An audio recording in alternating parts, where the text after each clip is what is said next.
Telugu digital media network లో political కేటగిరీలో number 1 కేవలం 72 గంటల్లో 1,50,00,000 వ్యూస్ పైగా పాపులర్ టీవీ నెట్వర్క్. బీజేపీ అధ్యక్షునిగా కిషన్ రెడ్డిని మార్చి లక్ష్మణ్ని బీజేపీ అధ్యక్షుడిగా ఇవ్వాలని చెప్పేసి హైకమాండ్ చర్చలని వార్తలు వస్తున్నాయి. నిజమే అంటారా? ఈ ఒకసారి ఒక పెద్ద ఎలక్షన్స్ తర్వాత బీజేపీ ఊహించినంత సింగిల్ డిజిట్కి పరిమితం, వాళ్ళకు ఫలితాలు రాకపోవడం. సింగిల్ డిజిటే పరిమితం. వాళ్ళు 30 సీట్లు వస్తాయి అనుకున్నారు. 30 సీట్ల నుంచి 8 సీట్లు వచ్చినాయి. ముఖ్యమైన నాయకులే ఓడిపోయారు. బండి సంజయ్, ముఖ్యమైన నాయకులు అందరూ ఓడిపోయారు. ఈటల రాజేందరు, బండి సంజయ్, రఘునందన్ రావు, అరవింద్, తర్వాత ఆయన సోయం బాబురావు, ఆయన కూడా ఎంపీ. అందరూ కూడా ముగ్గురు ఎంపీలు నిలబడి ఓడిపోయారు. దాంతోపాటుగా ఈటల రాజేందరు, ఇటు రఘునందన్ రావు రెండిట్లో ఓడిపోయారు. అంటే దీంతో ఏంటంటే ఒక విధంగా బీజేపీ 8 సీట్లు గెలిచిన బీజేపీకి పెద్ద షాక్ ఏంటంటే వాళ్ళ అధినాయకులు తెలంగాణ రాష్ట్రంలో ఉన్న వాళ్ళందరూ కూడా ఓడిపోవడంతో అదొక వాళ్ళకు ఒక పెద్ద ఎదురు దెబ్బ. ఎందుకు ఎదురు దెబ్బ అంటే నాయకత్వం అనేది బలహీనపడ్డది.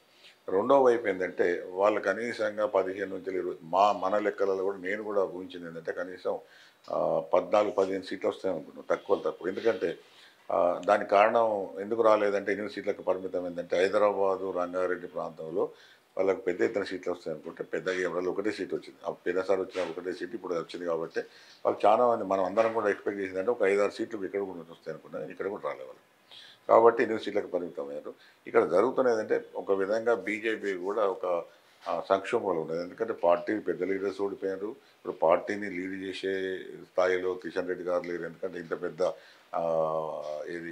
వైఫల్యం తర్వాత ఆయన కంటిన్యూ చేస్తారా?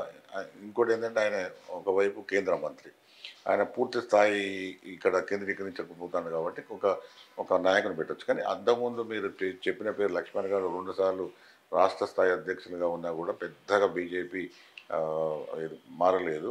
తర్వాత ఇప్పటికి కూడా వాళ్ళు సరైన సంజయ్ ఎందుకు ఇస్తలేరు అన్నది ఇప్పుడు కూడా నాకు అర్థం కాదు. ఎందుకంటే బండి సంజయ్ ఎందుకు మార్చాల్సిన అవసరం ఏంటంటే ఇప్పుడు కూడా చాలా మందికి ఎవరు కూడా అర్థమవుతలేదు. కాబట్టి బీజేపీ పాలసీస్ కూడా వాళ్ళ పార్టీని బలోపేతం చేసే వైపు ఉన్నట్టుగా కనబడతలేదు.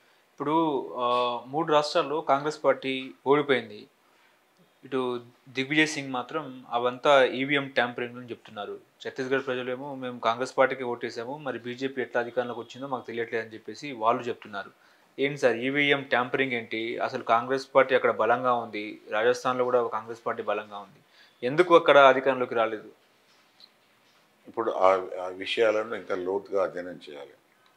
ఒకటేంటంటే 3 రాష్ట్రాలలో ఖచ్చితంగా కాంగ్రెస్ గెలుస్తుంది. ఈసారి బీజేపీకి వ్యతిరేక పవనాలు ఉన్నాయని అందరూ అనుకున్నారు. ఛత్తీస్గఢ్ కూడా అక్కడ అట్లా ఇప్పుడు ఒక కారణం మనం చూసినప్పుడు ఛత్తీస్గఢ్లో అక్కడ ఒక స్కామ్ పెద్ద ఎత్తున వచ్చినది, అది కొద్దిగా దెబ్బతీసింది అనేది ఒకటి. ఈసారి స్త్రీలు పెద్ద ఎత్తున సైలెంట్ ఓటు బీజేపీకి పడ్డది అనేది ఒకటి వస్తుంది. అది ఏ కారణాల వల్ల ఇప్పుడు మనం సమీక్షించుకోవాలి. ఒకటేంటంటే ఈవీఎం ట్యాంపరింగ్లు అనేవి చాలా రోజులుగా చాలా కాలంగా ఇవి ఆరోపణలు వస్తున్నాయి. ఈవెన్ బీజేపీ ప్రతిపక్షంలో ఉన్నప్పుడు కూడా వాడు ఓడిపోయినప్పుడు కూడా ఇదే రకంగా వచ్చింది. కాబట్టి ఒకవేళ ఈవీఎం ట్యాంపరింగ్లు ఏమైనా జరిగితే దానికి సరైన ఆధారాలు ఉన్నాయా, కేవలం ఆరోపణలు అనేది ఒకటి చూడాలి. రెండోది ఏంటంటే ఈ సెట్ బ్యాక్ అనేది ఒక విధంగా ఇండియా కంటే ప్రతిపక్ష కూటానికి ఒక పెద్ద ఎదురు దెబ్బ. వాళ్ళు 3 రాష్ట్రాల్లో కాంగ్రెస్ పార్టీ కూడా తీవ్రంగా సమీక్షించుకోవాలి ఎందుకు జరిగింది. ఎందుకంటే ఛత్తీస్గఢ్ వంటి రాష్ట్రంలో ఆ ముఖ్యమంత్రి చాలా ప్రజారంజకంగా పరిపాలించాడు. ప్రజలలో కూడా చాలా పట్టుండే. మాకు కూడా ఒక విధంగా షాక్, ఎందుకంటే ఛత్తీస్గఢ్లో ఓడిపోవడం ఇప్పుడు మేము కూడా ఊహించలేదు. కాబట్టి వీటన్నిటి మీద కాంగ్రెస్ పార్టీ తీవ్రంగా లోతైన స్థాయిలో అధ్యయనం చేయాలి.